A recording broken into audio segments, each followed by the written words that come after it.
Hello hi everyone, मेरा नाम है Gautam Tripathi. Welcome back to CUT by Supergrades. तो इस वीडियो के माध्यम से हम लोग बात करने वाले हैं कि अगर आप सीयूटी यूजी 2027 एग्जाम की प्रिपरेशन कर रहे हैं तो आपको बहुत सारे डाउट्स आ रहे होंगे, जो कि बहुत अच्छी बात है, आने चाहिए आपको। अगर आप प्रिपरेशन कर रहे हैं तो आपको डाउट्स स्वाभाविक सी बात है आने चाहिए। और इसमें से एक डाउट है कि बच्चा जो है, हम लोग मतलब बच्चे से पूछ रहे हैं हमसे कि भैया हम गैट की प्रिपरेशन कैसे करें। हम लोगों को गैट यानी जनरल एप्टीट्यूड टेस्ट प्रिपेयर करना है। अभी तो एक टाइम पहले कुछ कमेंट्स आए थे यूट्यूब में कि भाई गैट इंपॉर्टेंट है भी कि नहीं, क्या गैट इज कंपलसरी है कि नहीं है। तो मैंने इसके ऊपर भी एक वीडियो बनाया कि गैट कंपलसरी है कि नहीं है, क्यों अपियर करना चाहिए।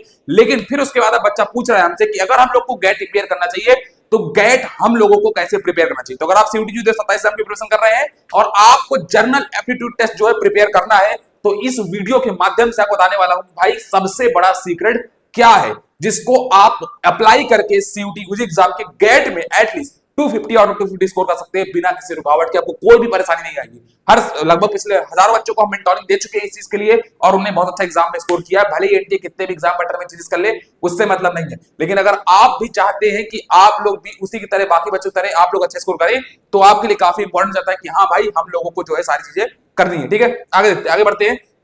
मैं सबसे बता दूं, अगर आपको गैट यानी जनरल एप्टीट्यूड टेस्ट इसको लोग बोलते हैं, शॉर्ट में इसको गैट के नाम से जाना जाता है। ठीक है, इसके मेनली 3 सबसेक्शन होते हैं: logical reasoning, quantity aptitude, GK and current affairs. In 3 subsection में डिवाइड होता है। ठीक है, इस तरीके से आपको इस एग्जाम को प्रिपेयर करना है। ठीक है, अगर आप देखेंगे तो मैंने बताया जैसे आपको कि ये भाई लॉजिकल रीजनिंग हो गया आपका।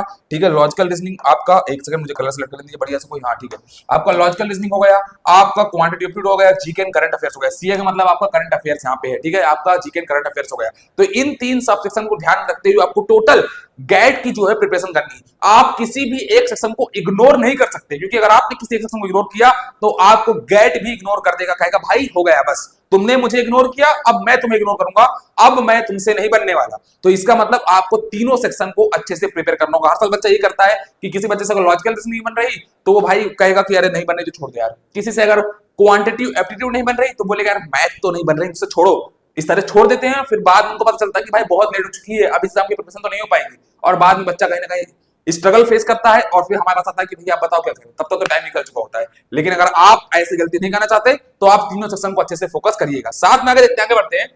तो अब हम देखते हैं कि जनरल टेस्ट रीजनिंग। अच्छा ठीक है, अब इसके पहले कि मैं आपको सिलेबस वगैरह बताऊं, इसके पहले कि इंपॉर्टेंट से आपको और बता देना चाहता हूं कि अगर आप लोग ये जानना चाहेंगे तो आपको पता होगा कि जनरल एप्टीट्यूड टेस्ट में आपको टोटल 50 क्वेश्चंस जो है देखने को मिलते हैं। ठीक है, टोटल कितने क्वेश्चंस होते हैं आपके? 50 जो है यहाँ पे आपको क्वेश्चंस देखने को मिलते हैं। ठीक है, और साथ में अगर आप देखेंगे तो आपको 50 क्वेश्चन देखने को मिलते हैं। ठीक है, और आपको 50 आउट ऑफ 50 ही सॉल्व करना है, जो कि एनटीए का नया रूल है। एनटीए के रूल के अकॉर्डिंग आपको 50 आउट ऑफ 50 क्वेश्चन सॉल्व करना। पता है इसके लिए समय सीमा कितनी मिलने वाली है? सिर्फ आपको 60 मिनट की समय सीमा ही मिलने वाली है। इसका मतलब काफी इंपॉर्टेंट जाता है आपके लिए स्पीड और एक्यूरेसी मेंटेन करना। अभी 2025 का एग्जाम हुआ था भाई, इतना डिफिकल्टी लेवल इंक्रीज हो गया गैट का। बच्चा हमसे बोल रहा है कि भैया 50 आउट ऑफ 50 क्वेश्चन की बात छोड़ो, मैं तो 40 के ऊपर क्वेश्चंस नहीं देख पाया। क्या था अटेम्प्ट करने की तो बात छोड़ो, मैं पेन नोट चलाने की बात छोड़ो, मैं तो क्वेश्चन नहीं देख पाया क्या पूछा है। इवन जिन बच्चों ने और प्रैक्टिस करी थी ना, वो तो भाई 30 के ऊपर क्वेश्चंस नहीं देख पाए। जिनने एकदम लास्ट में स्टार्ट कर दी ना प्रिपरेशन कि भाई अब 3 महीने 4 महीने पहले गैट प्रिपेयर कर लेंगे, बोर्ड एग्जाम की बात कर लेंगे, सब तो उनका तो हो ही नहीं पाया। लेकिन जो ईयर लॉन्ग थे, 2 ईयर लॉन्ग बच्चे थे, जो 2 साल से थे, वही केवल ऐसे बच्चे थे जो कम से कम 50 क्वेश्चन तक पहुंच पाए थे एटलीस्ट। सही गलत की बात अलग है, लेकिन वो क्वेश्चन तक रीच कर पाए थे। तो अगर आप एक असिस्टेंट है जो कि प्रिपेयर कर रहे हैं सीयूटी 27 एग्जाम को, तो अभी ये राइट टाइम है कि आप इसकी जो है प्रिपरेशन स्टार्ट कर दें, इंग्लिश और गैट की खासकर, क्योंकि इसका डिफिकल्टी लेवल भाई बढ़ता ही जा रहा है। और इस साल में भी 2026 एग्जामों का बता सकता हूं आपको गारंटी से इसका डिफिकल्टी लेवल आपको और बढ़ा हुआ देखने को मिलने वाला है। ठीक है, और आपको बता दूं कि आपको एक क्वेश्चन सही करने पे 5 मार्क्स मिलते हैं और -1 की आपकी जो है यहाँ पे निगेटिव मार्किंग भी होती है। इसका मतलब क्वेश्चन गलत किया तो -1 आपका हो जाएगा। इस तरीके से आपका जो है 250 मार्क्स का पेपर बनता है और आपका जो टारगेट होना चाहिए वो होना चाहिए 250 आउट ऑफ 250। तभी यार कहीं आप जो है ना 230 प्लस स्कोर कर पाएंगे अगर आपका टारगेट 250 आउट ऑफ 250 होगा यहाँ पर। ठीक है, अब हम आगे बढ़ते हैं। अब इसके तीनों सब सेक्शंस का हम सिलेबस देखते हैं। तो पहला इसका सब सेक्शन होता है रीजनिंग एबिलिटी, जिसको हम लोग बोलते हैं लॉजिकल रीजनिंग। तो लॉजिकल रीजनिंग का अगर आप सिलेबस देखना चाहेंगे तो आपको यहाँ पे मिलेगा सीरीज के क्वेश्चंस आपको देखने को मिलेंगे। ठीक है, एनालॉजीज देखने को मिलेंगे, क्लासिफिकेशन के क्वेश्चन देखने को मिलेंगे, ब्लड रिलेशन के क्वेश्चन देखने को मिलेंगे, क्लॉक एंड कैलेंडर्स देखने को मिलेगा, कोडिंग एंड डिकोडिंग देखने को मिलेगा, क्यूब एंड डाइसेस देखने को मिलेगा। काफी इंपॉर्टेंट सारे टॉपिक्स होते हैं क्यूब एंड डाइसेस वगैरह। साथ में आपको डेटा सफिशिएंसी के क्वेश्चन देखने को मिलते हैं, डिसीजन मेकिंग देखने को मिलते हैं, डायरेक्शन सेंस के आपको क्वेश्चन देखने को मिलते हैं। ठीक है, साथ में एम्बेडेड इमेजेस के आपको क्वेश्चन देखने को मिलते हैं, फिगर एंड मैट्रिसेस वाले, फिगर मैट्रिक्स में आपको देखने को मिलते हैं, मिरर एंड वाटर इमेजेस देखने को मिलते हैं, पिक्चर सीरीज एंड सीक्वेंस आपको देखने को मिलता है, ऑर्डर एंड रैंकिंग देखने को मिलते हैं, puzzle and sitting arrangement, sitting में लीनियर सर्कुलर दोनों टाइप के, ठीक है। स्टेट मेन बेस्ड क्वेश्चन देखने को मिलते हैं और सिलॉक्स बेस्ड क्वेश्चंस आपको देखने को मिलते हैं। यानी काफी वास्ट सिलेबस है भाई लॉजिकल रीजनिंग का, और इसका जो है इतना इजी नहीं है इस सेक्शन को क्रैक करना, क्योंकि इसके लिए आपकी जो बुद्धि है वो बहुत अच्छी होनी चाहिए। आपको सारे कॉन्सेप्ट तो क्लियर होने चाहिए। फिर लॉजिकल रीजनिंग में कॉन्सेप्ट पढ़ना तो लाइक आप 4 से 5 महीने में पूरा पूरा सिलेबस जो है कंप्लीट कर सकते हैं, ठीक है, इवन 3 महीने में। लेकिन बात है कि प्रैक्टिस बहुत चाहिए इसके लिए। अगर आप इसको अगर डेली पढ़ेंगे या आप एक आइडियल टाइम प्रेप के साथ चलते हैं तो आप इसको विद इन 4 मंथ्स पूरा सिलेबस जो है कंप्लीट कर सकते हैं लॉजिकल रीजनिंग का। बट उससे इंपॉर्टेंट होता है कि प्रैक्टिस कितनी करनी है यार। अगर आप एक चैप्टर में मान लो सिलॉक्स जैसे चैप्टर में आपसे 10 क्वेश्चन की प्रैक्टिस कर रहे हो तो स्टेटमेंट कंक्लूजन समझ लिया आपने, मान लो जैसे सिलॉक्स में स्टेटमेंट होते हैं, कंक्लूजन होते हैं, ठीक है, आप इनको समझ लिया। लेकिन उसके बाद इंपॉर्टेंट ये होता है कि आप कितने नंबर ऑफ क्वेश्चन की प्रैक्टिस कर रहे हैं, ठीक है, क्योंकि उसमें बहुत ऐसे क्वेश्चन फंसते हैं जहां पे आप बच्चा फंसता है हर साल। साथ में अगर हम देखेंगे puzzles and sitting arrangement, sitting arrangement में लीनियर सर्कुलर आपने पढ़ लिया, टेबल वगैरह पढ़ ली, ठीक है, बहुत इजी टास्क है, आपको लगेगा तो बन जाएंगे, लेकिन ऐसा नहीं होता।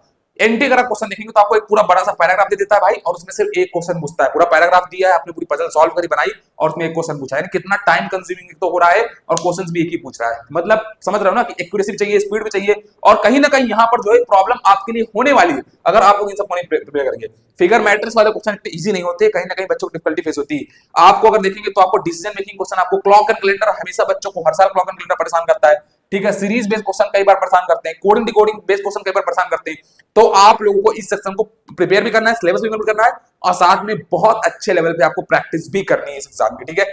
आगे बढ़ते हैं। अगला सेक्शन अगर देखेंगे तो आपका जो है क्वांटिटेटिव एप्टीट्यूड, मैंने आपका जिसको हम लोग क्वांटिटेटिव एप्टीट्यूड या क्वांटिटेटिव एबिलिटी बोलते हैं, इसका आपका क्या सिलेबस होने वाला है। तो आपको यहाँ पे नंबर सिस्टम देखने को मिलने वाले हैं, ठीक है, कि आप नंबर सिस्टम देखेंगे भाई, नंबर सिस्टम क्या होता है, ठीक है। नंबर सिस्टम के क्वेश्चन देखने को मिलेंगे, सिंप्लीफिकेशन एंड अप्रोक्सीमेशन के क्वेश्चन देखने को मिलेंगे, प्रॉब्लम ऑन एजेस देखने को मिलेगी, परसेंटेज देखने को मिलेगा, प्रॉफिट एंड लॉस देखने को मिलेगा, सिंपल एंड कंपाउंडेशन देखने को मिलेगा, रेशियो एंड प्रोपोर्शन देखने को मिलेगा, एवरेजेस देखने को मिलेगा, टाइम स्पीड एंड डिस्टेंस देखने को मिलेगा, बोर्ड्स एंड स्ट्रीम देखने को मिलेगा, टाइम एंड वर्क देखने को मिलेगा, ठीक है। पायर्स क्वेश्चन देखने को मिलेंगे, permutation, combination, probability, geometry and mensuration, data interpretation, tables, charts and graphs. तो काफी वास्ट सिलेबस है इसका भी, और काफी टाइम कंज्यूमिंग है आपको। और बता दूं 2025 का जो पेपर आया था ना, इतना कैलकुलेटिव आया था ना भाई कि बच्चों के होश उड़ गए थे, कैलकुलेशन ही नहीं बन रही थी। तो इसका मतलब आप लोग को वैदिक मैथ पे ध्यान देना पड़ेगा, और साथ में आपको इन क्वेश्चंस की प्रैक्टिस करनी पड़ेगी। डिफिकल्टी लेवल बहुत इंक्रीज होता जा रहा है भाई गेट के अंदर, तो ठीक है।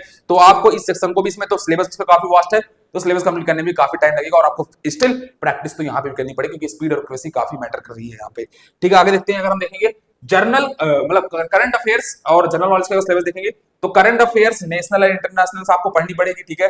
आपको जीके में history, geography and polity of India, science and technology, awards and honours, sports, book and author, ठीक है, famous personalities, important international organisation, India economic, Indian constitution, culture and heritage of India, ठीक है। और current affair बता दूं कि current affair के लिए बोला जाता है कि आप लोगों को एटलीस्ट 6 मंथ की जो है करंट अफेयर पढ़नी चाहिए। लेकिन मैं हमेशा बच्चों को डिपेंड करता हूं कि कम से कम आप 8 मंथ्स की करंट अफेयर पढ़ें, तभी आपका बेड़ा जो है यहाँ से पार होने वाला है, ठीक है। तो अभी से इसकी प्रिपरेशन स्टार्ट कर दें। अगर आप एक ऐसे स्टूडेंट है जो कि सीयूटी यूजी 2027 की प्रिपरेशन कर रहे हैं, तो आप कुछ नहीं करना। बहुत सारे डाउट्स आ रहे हैं ना प्रिपरेशन में, नहीं समझ में आ रहा कैसे पढ़ना है, कैसे सिलेबस कंप्लीट करना है, कोई दिक्कत नहीं है। आपको पिन कमेंट में और डिस्क्रिप्शन में एक लिंक मिल जाएगी, उसमें फॉर्म उसको फिल कर दिएगा, हमारे मेंटर के साथ करेगा और आपके जितने डाउट्स सॉल्व करेगा। तो मिलते हैं इस सेशन में, यानी मेंटोरिंग सेशन में। फटाफट जाइए, इस फॉर्म को फिल करिए और हमारे साथ जो है कनेक्ट करिए। हमको अच्छा लगेगा, आपके सारे डाउट सॉल्व करती हो। ये फ्री ऑफ कॉस्ट है, तो बस आपको सिर्फ फॉर्म भरना है, बस आपका काम खत्म हो जाने वाला है, ठीक है। आगे बढ़ते हैं।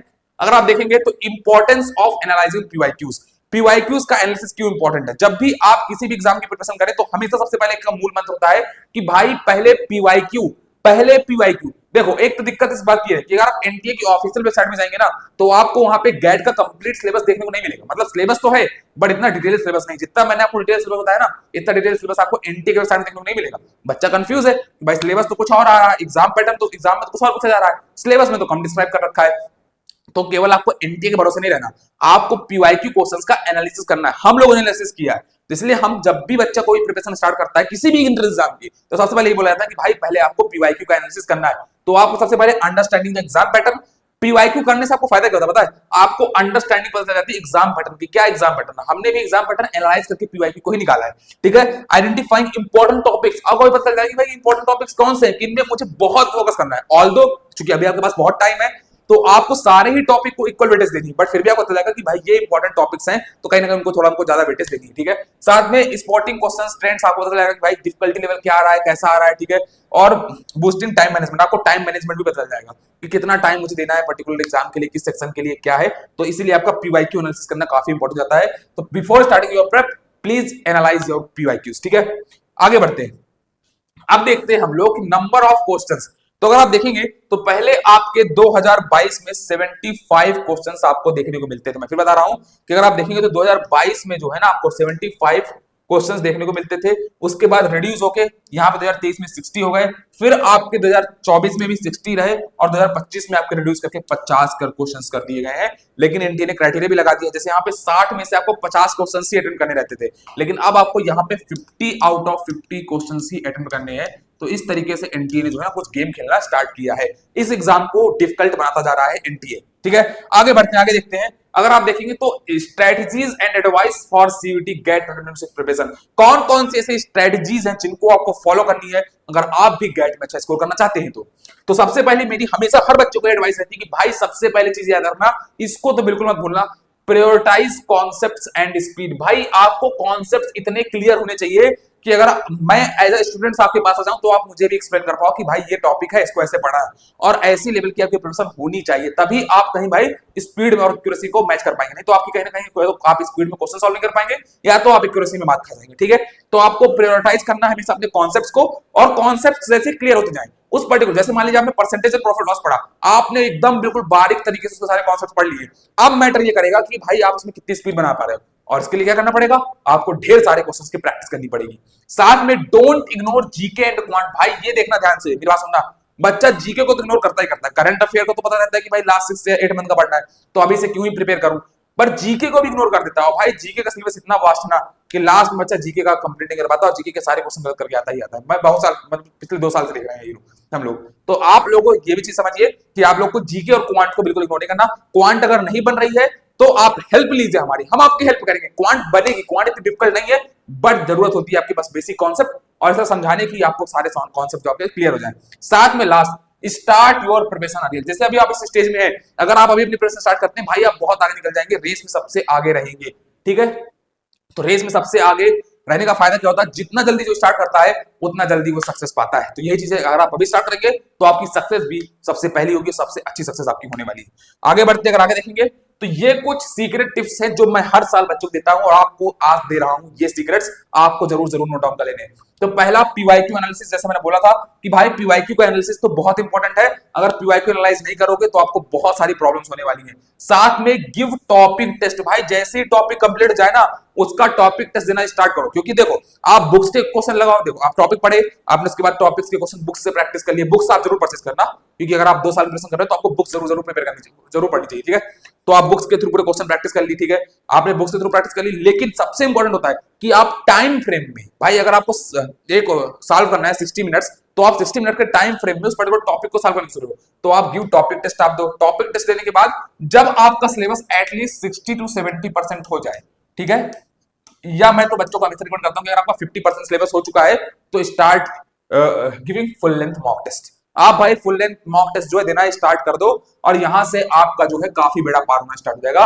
क्योंकि अब यहां से आपकी स्पीड पता चलेगी, आपकी एक्यूरेसी पता चलेगी, आपकी मिस्टेक्स पता चलेगी, और उन मिस्टेक्स को आप एनालाइज करके फिर वापस उस क्वेश्चन की प्रैक्टिस करेंगे, उस पर्टिकुलर चैप्टर की प्रैक्टिस करेंगे, और देन कहीं जाके आप अच्छे स्कोर कर पाएंगे। साथ में आप लोग को रिवीजन पे बहुत फोकस करना है। ऐसा ना हो कि आप भाई 10 चैप्टर पढ़ डाले और इसके बाद 10 चैप्टर आप भूल गए, क्योंकि आपने 10 चैप्टर पुराने हो गए तो आप उनको भूल गए। ऐसा नहीं करना भाई, आपको हर चैप्टर को रिवाइज करते रहना टाइम टाइम, सो दैट भाई यही सीक्रेट्स है भाई, इनको जो फॉलो करता है वो एग्जाम में 250 आउट ऑफ 250 स्कोर करता है। अदरवाइज तो भाई बच्चा स्ट्रगल में ही रह जाता है पूरे साल, चाहे 1 साल हो चाहे 2 साल हो, बच्चा कभी स्कोर अच्छा नहीं कर पाता। अभी आपके पास टाइम है, देर नहीं हुई है, फटाफट से जाइए इस सेक्शन की प्रिपरेशन स्टार्ट करिए। कोई डाउट आ रहा तो आप कमेंट सेक्शन में पूछ सकते हैं, और साथ में आपको डिस्क्रिप्शन में और पिन कमेंट में लिंक मिल जाएगी, उसमें फॉर्म है, फिल कर दीजिएगा। कोई डाउट आ रहा तो मेंटोरिंग कर देंगे आपकी, कोई सेक्शन नहीं बन रहा उसमें हेल्प कर देंगे, फटाफट जाइए फॉर्म फिल करिए। मिलते हैं नेक्स्ट वीडियो में, तब तक के लिए चैनल को सब्सक्राइब करना मत भूलना, क्योंकि ऐसे इंफॉर्मेटिव वीडियोस इसी चैनल पर मिलने वाली है। Thank you so much.